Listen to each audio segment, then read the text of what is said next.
Ontem, no programa Conversa com o Bial, o Pedro Bial teceu duras críticas ao Bolsonaro e ao modo como ele lida com a pandemia. Bem, nada que a gente não tenha feito já também inúmeras vezes aqui, né? A gente sabe de um sujeito que, durante toda a crise sanitária da pandemia, agiu de maneira inconsequente, perigosa. Como eu disse ontem, eu realmente espero que ele seja julgado e condenado por crimes contra a humanidade, porque o que ele fez aqui é criminoso, e o Bial chamou o Bolsonaro de acéfalo. Eu repito aqui uma coisa que eu já tenho dito também em algumas circunstâncias, que chamar ele de estúpido, de burro, de acéfalo nesse caso, ou mesmo de louco, é reduzir a perversidade desse governo. Porque o que a gente tem no poder hoje no Brasil são pessoas perversas. Eles não estão cometendo esses atos e essa inconsequência porque eles não sabem muito bem o que eles estão fazendo. Eles sabem o que estão fazendo. E eles estão fazendo, na minha interpretação pelo menos, intencionalmente isso. Qual é o objetivo, no final das contas, eu não sei dizer. De fato, eu não sei dizer o que eles esperam disso, mas os atos deles são pensados. Não é um acéfalo, é alguém perverso que está no poder. E eles desejam isso.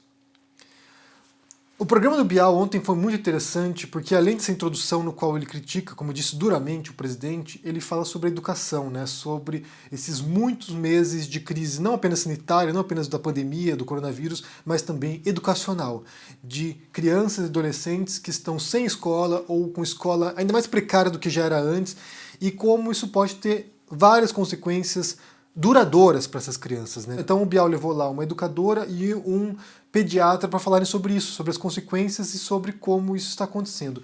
E eu quero dividir com vocês aqui algumas experiências pessoais nossas, né? Tanto na Espanha aqui quanto com o meu filho, em relação a isso, né? Com a escola e com aquilo que a gente tem observado nas crianças aqui na Espanha.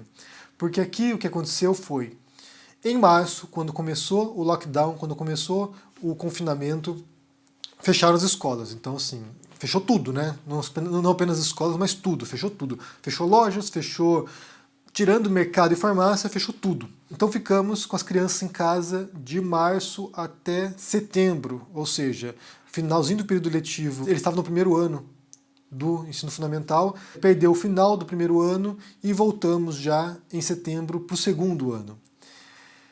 E o que eu percebi no meu filho em particular foi um atraso mesmo, né? Esse período fez falta em termos de disciplina em relação à escola, né? Como fazer as coisas, as práticas da escola, provas, tarefa de casa, essas coisas, e também um atraso no próprio processo de aprendizado. Então eles estão tendo que se readaptar agora, e não está sendo fácil não. E nesse caso do programa do Bial, aqui no Conversa com o Bial, o pediatra falou sobre isso, né? Sobre como isso tem tido consequências psicológicas para as crianças, que são as mais variadas possíveis, que vão desde atraso na educação até depressão mesmo, depressão e suicídio às vezes.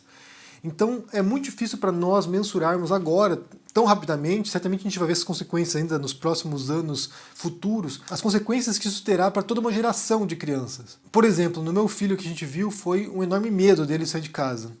A gente mora numa casa que tem um quintal e ele não queria nem pisar no quintal por causa do vírus. Quando as aulas retornaram em setembro, a gente estava com enorme receio do que poderia acontecer, né? Putz, as escolas vão ser, de fato, um vetor de contaminação. Eles vão reabrir as escolas e os casos vão disparar. E o que tanto o pediatra quanto a educadora disseram é que as escolas, observando, né, em outros países aquilo que aconteceu, de fato elas não são o principal vetor de transmissão. Que as crianças tendem a transmitir muito menos o vírus e a se contaminar também muito menos. Então, possivelmente, em muitos países, elas serão as últimas pessoas a receberem a vacina. Então vão priorizar idosos, adultos, profissionais de saúde, quem está na linha de frente, certos trabalhos essenciais e, por fim, em último caso, se for necessário, vão vacinar as crianças. Na escola do meu filho, quando reabriu, houve alguns poucos casos de contaminação lá.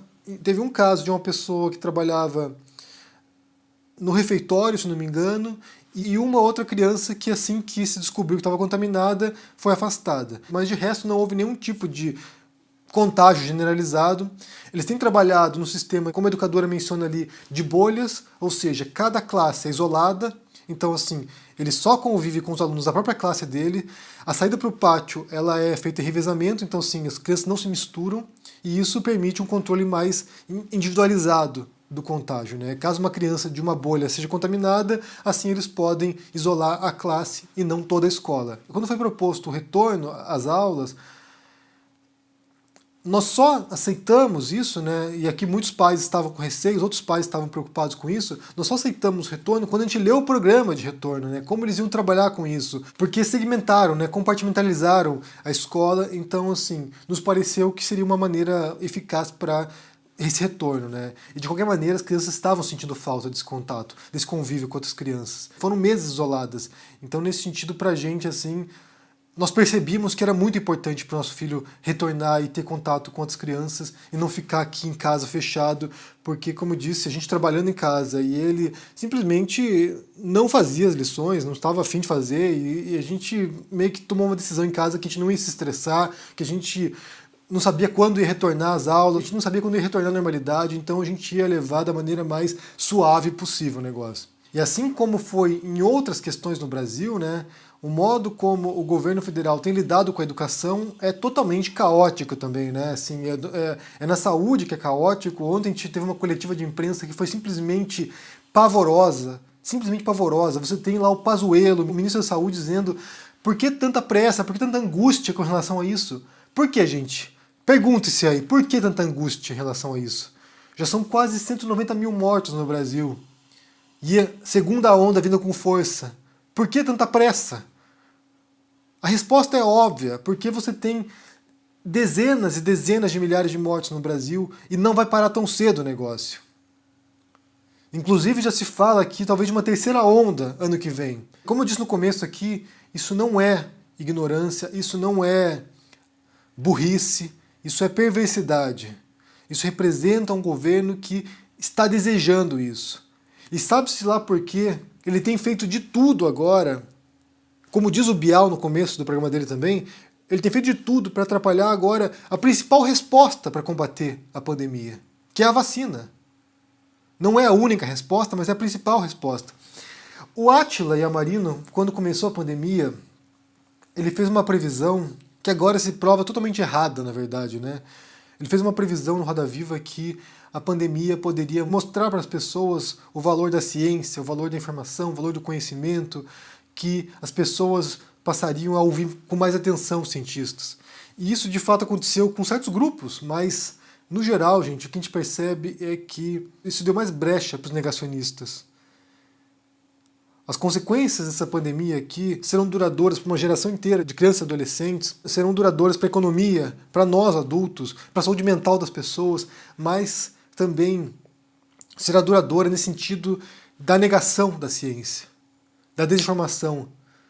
Você tem agora no Brasil, pela primeira vez, eu percebo isso claramente, uma onda anti-ciência, anti-vacina. Uma outra coisa que a gente disse, e eu disse, na verdade, né, quando começou a pandemia, foi que a gente podia talvez esperar que nesse momento de crise profunda, né, de crise sanitária, que as pessoas fossem demonstrar solidariedade para as outras, que fosse unificar as pessoas, que fosse talvez mostrar saídas positivas disso, que a gente pudesse aprender alguma coisa com isso e crescer com essa experiência.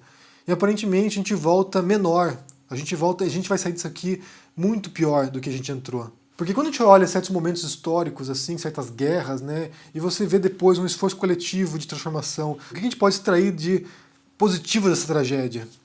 E a gente viu isso, a gente viu na Segunda Guerra Mundial, por exemplo, todo um acordo mundial para tentar melhorar depois.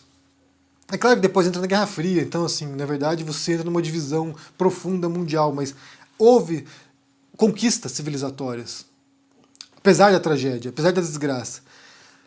E nesse caso da pandemia, talvez seja cedo para poder prever isso, poder supor que vai ter avanços, mas até onde eu percebo agora, a gente teve inúmeros retrocessos. A gente tem exemplos positivos, né? A gente tem casos exemplares no mundo de certos chefes de Estado que lidaram de maneira positiva com isso, mas no Brasil em particular é um mergulho sem fim no abismo. O que eu quero saber de vocês hoje é vocês que são pais e professores, como tem sido a relação de vocês com o retorno às aulas, né, com relação ao modo como tem sido lidado na questão da educação, como é que tem sido na sua escola, se é teletrabalho ou não, como é que tem sido em relação a você, né, com seu filho, se ele voltou às aulas ou não, Me digam aí no comentário, me expliquem a situação de vocês aqui, o que vocês estão passando, o que vocês estão vendo em relação à educação no Brasil, porque, como eu disse, isso terá efeitos duradouros mesmo, né? No Brasil são 9 meses agora de caos, simplesmente é isso, né? Caos total. E eu quero saber a experiência de vocês, porque a minha experiência aqui é diferente, tem seus problemas, obviamente, mas de maneira geral a gente está satisfeito. Não houve nenhum tipo de surto na escola dele, a gente tem lidado como pode nessa questão. Mas quero saber de vocês aí. Me digam no comentário aqui embaixo, deixem um joinha, se inscrevam aqui no canal, se tornem um aluno do Instituto Conhecimento Liberta. Ano que vem, em janeiro, 20 de janeiro, terá o meu curso de escrita e narrativas. Vai ser bem legal para quem quer escrever um livro ou para quem quer saber como funciona a construção de uma história, né? Seja no cinema, seja num romance, seja numa história contada para vocês. Vai ser bem legal, então se tornem alunos. O preço é bem módico e você pode ter acesso a todos os cursos disponíveis na plataforma. Vocês podem fazer o meu curso, podem fazer curso de sociologia, filosofia, educação financeira, mandarim, inglês, vários cursos disponíveis lá, História do Brasil. Vai ser bem legal, então confiram e conheçam também meus livros, tanto sobre Bolsonaro quanto sobre o Jesus histórico, o Rei dos Judeus. Um abração para vocês e até mais. Tchau!